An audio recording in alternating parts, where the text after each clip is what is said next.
Hello, everybody, and welcome to this week's episode of The Zach Drew Show. I'm your host, Zach Drew. And I'm Andrew Bellers. What is the biggest religion in America that's in contention with Christianity? Is it paganism and witchcraft? You know, you've heard us talk about how witches now outnumber Presbyterians in the United States of America with over 1 million converts. Or is it Satanism? You've seen Satanists fighting to remove monuments to the Ten Commandments, and recently approved by courts throughout the nation to set up after-school Satan clubs for kids. But no, it is neither of these. The biggest organized religion in contention with Christianity in America today is the religion of Wokism. There is much that is religious in this woke movement. It has its own rituals, practices, has its own flags, songs, mantras, gatherings. It even has its own evangelists. It guides our news, our politics, our schools, and our society at large. In this new environment of woke cancel culture, either you will be awakened willingly, or you'll be labeled as a woke heretic, and you're going to suffer the consequences. Now, Michael Vlahos of the Center for the Study of Statesmanship put it this way. In simple, practical terms, the Church of Woke is pledged to the destruction of racism, patriarchy, and heteronormativity. In the woke religion, Christian beliefs about justice and truth are supplanted with contemporary doctrines of equality. LGBTQ+, aggressive feminism, anti-capitalism, cultural shame, historical national sin, legacy, guilt, claims of privilege, intersectionality, microaggression, critical race beliefs, BLM, compelled speech and inclusion of all self-identities, but there's no tolerance for those who challenge the woke faith. The woke spirit takes a young person who desires to do good and shifts them into a hating machine in an angry, bitter person. Let's just talk about the differences with a couple of scriptures, the differences between Christianity and the religion of Wokism. Go ahead and put on the screen Matthew 22:29. Jesus says, love your neighbor as yourself. Well, in the fictional book of Woke 22:29, they would say, villainize your neighbor who is unlike yourself. Romans 3:23, for all have sinned and fall short of the glory of God. Well, Woke 3:23, only the prosperous and the oppressors have sinned and fall short of the glory of the culturally elite. John 3:16, for God so loved the world that he gave his only begotten Son, that whoever believes in him should not perish, but have everlasting life. Well, Woke 3:16 would say, man so loved himself that he took what he wanted until only the woke were in power to villainize, blame, and incarcerate others. And let me tell you, in this religion of wokeism, one of the main mission fields for this religion is the public school system. We're in Illinois here. And God called us to Illinois. So get out of Illinois, maybe one day, but not anytime soon. God called us to Illinois. But did you know that Illinois is only one of 42 states where teachers and libraries are exempt from prosecution if they share obscene material with children? Now, there's been several attempts that have been made to remove the exemption, but the teachers' unions and the American Library Association have fought those efforts tooth and nail because, hey, what's wrong? What's wrong with sexually exploiting our children, right? Now, here's one thing. I'll tell you one person that knows that, a pervert named Sarah Bonner. Let's read about her in this article.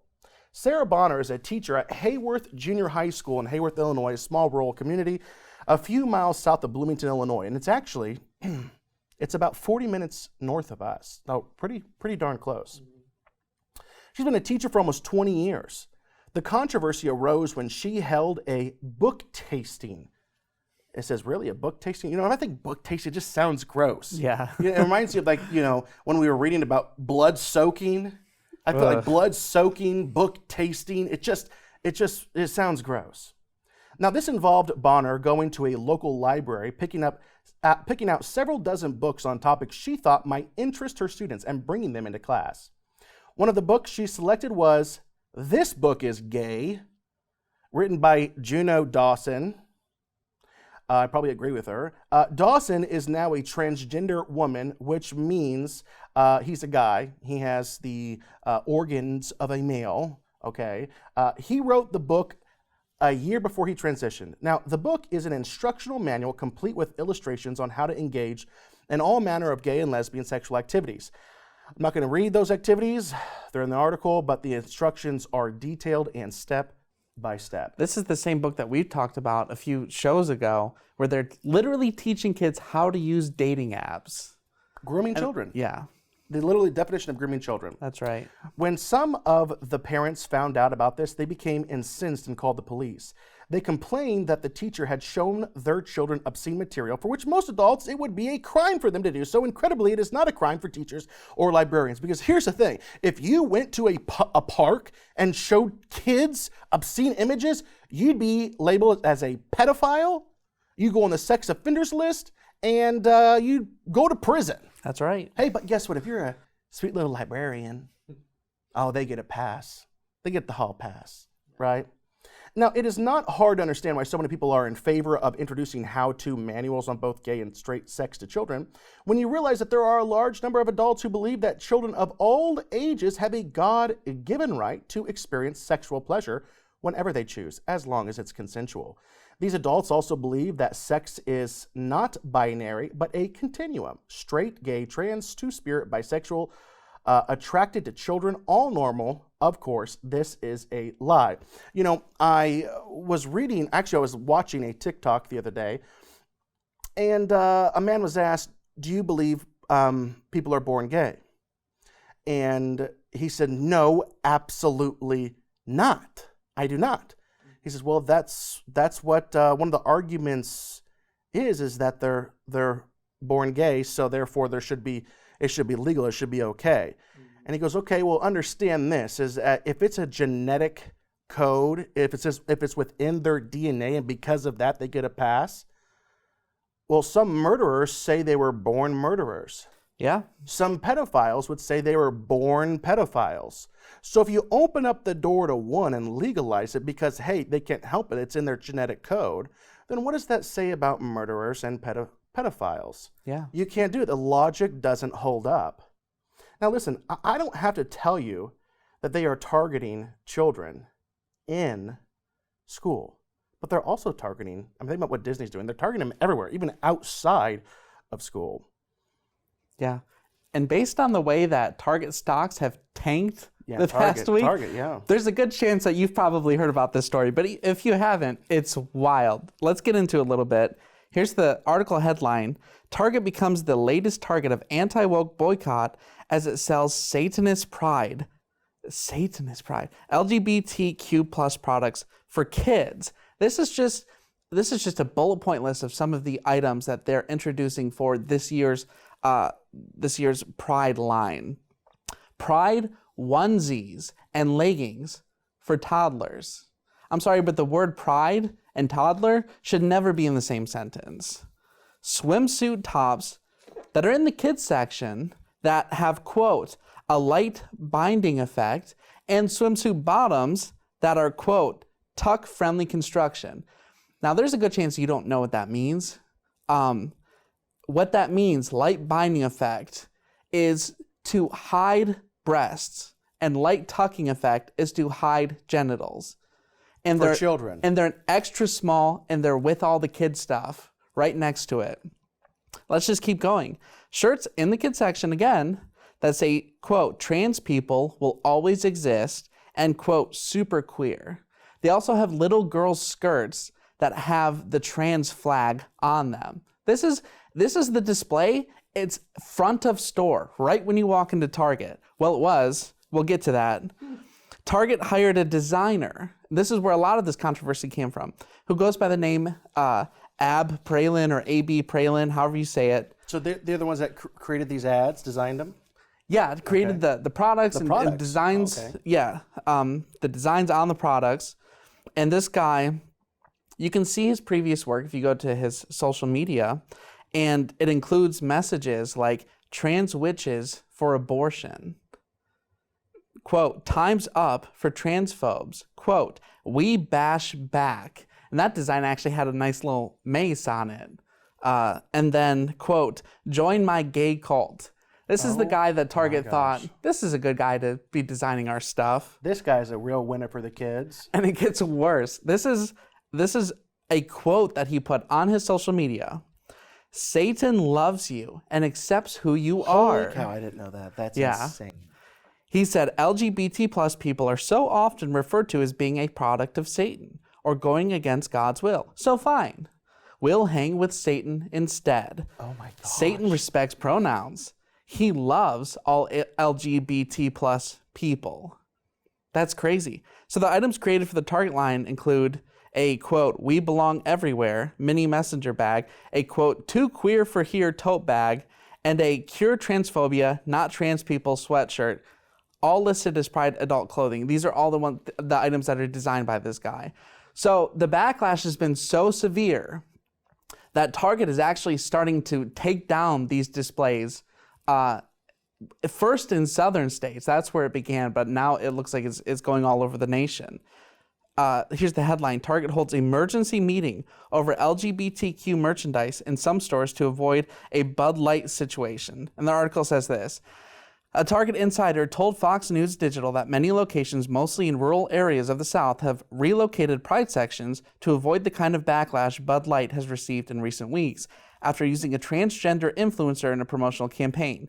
Quote, we were given 36 hours, told to take all of our Pride stuff, the entire section, and move it into a section that's a third the size, from the front of the store to the back of the store. You can't have anything on mannequins, no large signage, the Target insider said. And that's because the people that control this, the people that control these ideas, this woke religion, they are the extreme minority, but they are the elite. So therefore they have the power, the will, the influence to mandate everybody else what to do. Well, praise God, this is what's taking place. Because the vast majority of us want to have nothing to do with this. Yeah, and the truth is that most people, we talked about a poll a few weeks ago that shows most people are not on board with this. But the sad truth is most people just tolerate it. They don't care, they're whatever. But Target's crossed the line, Bud Light's crossed the line, Disney's crossed the line, and now we're seeing a major backlash. And for Target specifically, they lost $9 billion in stock value. I wish we had a studio audience. In 1 week. Start clapping. Which is a staggering 12% of the value of their stock. In a week. In 1 week. I mean, the emergency meeting makes sense now. Yeah, that's right. And you know, and let's go back. So like I said, this isn't just inside of public schools. It's in and out. But their main goal is to lay the foundation of indoctrination through the public school system. Let's go back to that story. You know, so what are the actual goals of these teachers and educators? So we were talking about Sarah Bonner, okay? So last year, Bonner, she published with her co-author, Robin Seglin, who's a professor of education at ISU, Illinois State University. It was her first book, and it was called Igniting Social Action in the ELA Classroom, Inquiry as Disruption. It was part of the Teachers College Press. You can actually read about it on page 94, where they wrote this. Pretty shocking. Our students are currently in the stage of formulating their ideals. As teachers, we can let them blindly replicate the ideals of their families and communities, or we can offer them opportunities that allow them to push back against ideas, their families, as well as our own. Explore alternative perspectives and try on new ideas. We can allow them to approach learning with dignity. In doing so, we can help them develop a foundation that they are willing to fight to protect, a set of ideals that will prompt them to accomplish the incredible. The public education system in America is demonic at its core. It is twisted. It is perverted in every sense of the word at its core. Please don't forget what we read a few weeks ago, how in April of this year, the state of Washington passed a bill to put the article on the screen. It was to allow medical transgender interventions on minors without parental consents. And let's not also forget that every single Democrat voted yes, and every single Republican voted no. SB 5599 allows the state to legally take children away from their parents if they don't consent to their child's gender transition surgeries. I'll go ahead and, this isn't for this show. We already did it, so I'll just wrap it up what this bill said. This bill will make it standard for parents disapproving of their kid transitioning to lose not only any say in the kid's health care, which is, to say these things is just so crazy, or even the knowledge of it, but will also cause disapproving parents to lose custody of their children. Give us your children. They can mutilate themselves, destroy the entire life of a child. And if you disagree, you're going to lose custody of your children. It's already taking place in Washington. In many cases of minors committing murders, it's often that the defense will argue that the minor's still developing brain and inherent inability to fully comprehend and understand their actions should be considered, right, in any of the judgments. But in the case of profound life-altering genital mutilation and chemical treatment, suddenly we are to believe that the child has a full and complete knowledge of the ramifications of these procedures. It is so disgustingly evil, wicked. It is from the pits of hell, designed and orchestrated by demons. I'm going to finish up this article. These modern educators like Sarah Bonner and Robin Seglem, they don't really want children to think for themselves. They want them to become activists who can be mobilized by pushing their emotional buttons during this period of their life when they have limited emotional controls. One of the easiest ways to trigger the emotions and to divide them from the values of their parents is around sex. Listen, this is evil.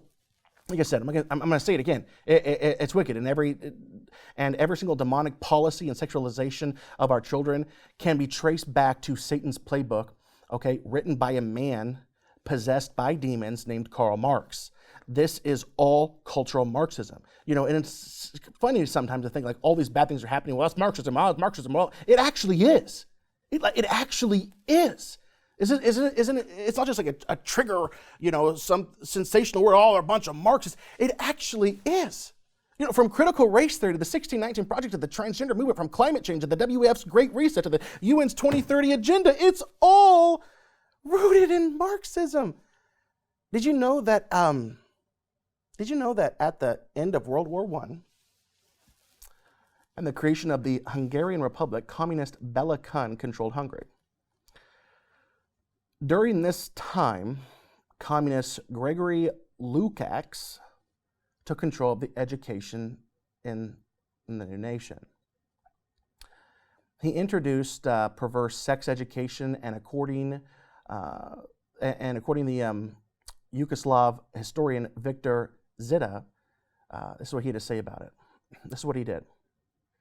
Special lectures were organized in school and literature, printed and distributed to instruct children about free love, about the nature of sexual intercourse, and about the archaic nature of the bourgeois family codes, about the outdatedness of monogamy and the irrelevance of religion, which deprives man of all pleasure. Children urged thus to reject and deride paternal authority and the authority of the church, and to ignore precepts of morality. A play-by-play, point-by-point of Karl Marx's theory. And understand this, the ruling class, the bourgeoisie, that's what he said, the archaic nature of the bourgeois. The ruling class, the bourgeoisie, it's a classic Marxist term to describe the oppressors of all mankind. It is that group with their archaic, outdated views on sexuality that have held us all back. Held us all back. And please do not misunderstand also that cultural Marxists, they don't care. They don't care about justice. They don't care about climate. They don't actually care about America's founding. They don't, the actual founding. They do not care about Black Lives Mattering. They do not care about the betterment of society at large. None of it. They simply use it.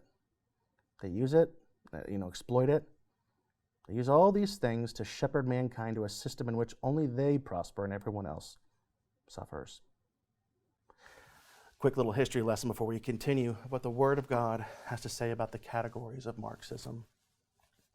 Karl Marx saw capitalism as oppressing the masses. He also saw religion as the opioid of the masses that allowed them to be oppressed by capitalism. So Marx was rabidly atheistic.